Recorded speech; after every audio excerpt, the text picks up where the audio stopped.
not wrong to think that way. And in fact, that is true, that we need to understand that what is the philosophical, cultural, deep understanding of how we see our existence.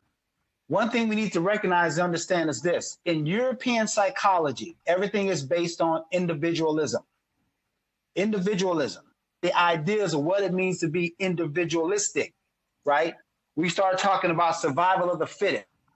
That's a Charles Darwin term. That's a European term. And in that term, it begins to talk about how the individual is to shape and master his community or the environment around him.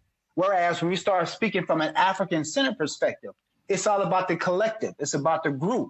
So it's not a survival of the fittest, but a survival of the group. So from my very essence, I am because you are, and since you are, therefore I am. My existence is tied into or is embodied with my relationship or connection with you as the other person.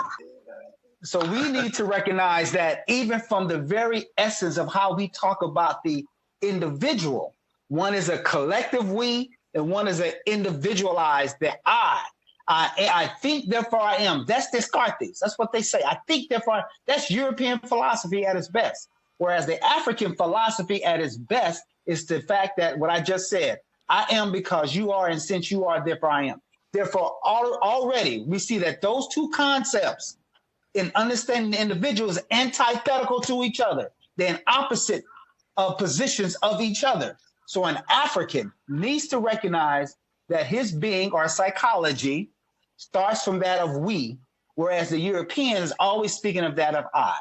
And so that's why it's important.